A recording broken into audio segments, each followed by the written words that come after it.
प्रदेश में चुनाव नजदीक आते ही सत्ता से जुड़े विधायक और मंत्रियों के सामने 2019 के विधानसभा चुनाव की तस्वीर सामने आने लगी। अब 8 मंत्री चुनाव हार गए थे, इसलिए बीजेपी ने अपने विधायकों और मंत्रियों को एक निश्चित सूची सौंपी है। इसी को लेकर वो अपना गढ़ बचाने निकल पड़े हैं। उनके अपने हलकों में सक्रियता बढ़ चुकी है।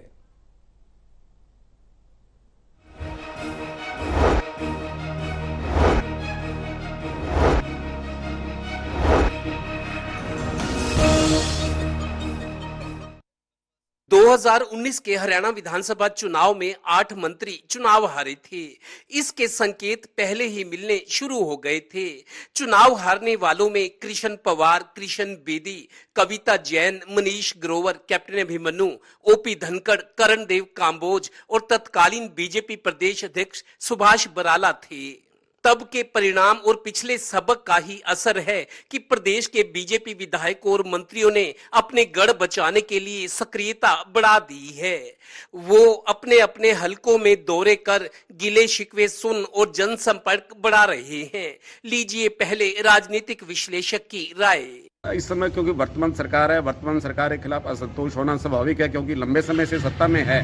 तो इसको जो सत्ता विरोधी भावना है, इसको कैसे समाप्त किया जाए। तो विधायक हो चाहे मुख्यमंत्री का अपना निर्वाचन क्षेत्र भी हो, तो मुख्यमंत्री जी ने भी अपने निर्वाचन क्षेत्र में अपने ओएसडी के अलावा अपने निजी सचिव को भी वहाँ जो रामनगर में बैठकर उनके कैंप कार्यालय है वहाँ पर बैठकर लोगों की शिकायतें सुनते हैं। तो इस तरह देखा जाए तो हर विधायक और हर मंत्री अपने अपने मतदाताओं से संपर्क कर रहा है। चाहे गृह मंत्री अनिल विज वो अपने इलाके तक ही सीमित हैं, हालांकि देखिए बाहर भी वो निकलते हैं, लेकिन उनकी प्राथमिकता अपना निर्वाचन क्षेत्र है। इसलिए अन्य मंत्री हैं चाहे सांसद हैं, सभी को प्राथमिकता अपने निर्वाचन क्षेत्र की है। जब कोई सरकार 10 साल तक राज में हो तो स्वाभाविक है कि कई फैक्टर्स भी अपना असर दिखाने लगते हैं।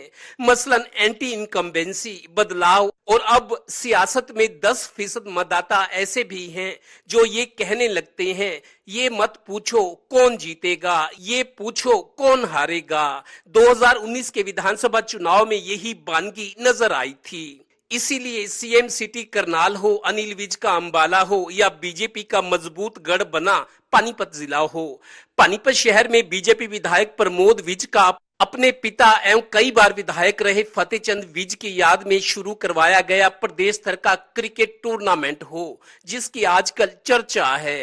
30 मई को उनकी 21वीं बरसी है और उसके लिए हमने ये कार्यक्रम रखा ताकि हम युवा वर्ग को आगे लेके आए, प्रमोट करें उनको। और आज इस कार्यक्रम में प्रेस कॉन्फ्रेंस में हमारे बीच में आपके अपने सांसद भाई पे हैं। उधर पानीपत ग्रामीण सीट से लगातार 2 बार विधायक और हैट्रिक पर चल रहे महिपाल ढांडा का दावा है कि वो अब सक्रिय नहीं हुए। वो तो अपने वोटर्स और जनता के बीच ही रहते आए हैं। उन्होंने ही प्रदेश में बतौर विधायक खुले दरबार लगाने शुरू किए थे, जिसे देखकर अब दूसरे विधायक भी कर रहे हैं। उनका तो दावा है कि बीजेपी इस बार 60 सीटें जीतकर तीसरी बार हरियाणा में सरकार बनाएगी।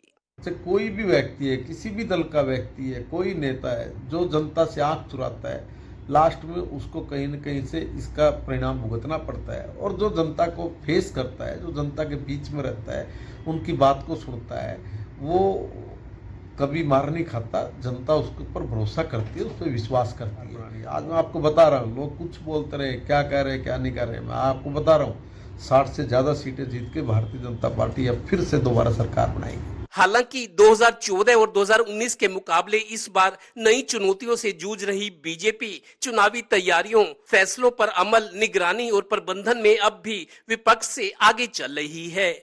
इसके बावजूद चुनाव तो चुनाव होते हैं और 10 साल की सरकार को चुनावों में उतरने के लिए अलग तरह की फीलिंग, प्रेजेंटेशन और फील गुड कराना होता है, जो हरियाणा के इतिहास में अब तक तो नहीं ही हुआ। हरियाणा की सियासत में ऐसे कई उदाहरण हैं कि कोई 5-6 बार विधायक या 4 बार सांसद बना, पर कोई एक बार विधायक और सांसद बना, उसके बाद नहीं बन सका। इसलिए अहमियत इस बात की नहीं कि वो विधायक या सांसद बना, अहमियत इस बात की है कि लोग उसे लीडर समझें। कैमरामैन राजेश कुमार, सहयोगी श्रीनिवास के साथ Devendra Kathoria, total news, Panipat bureau.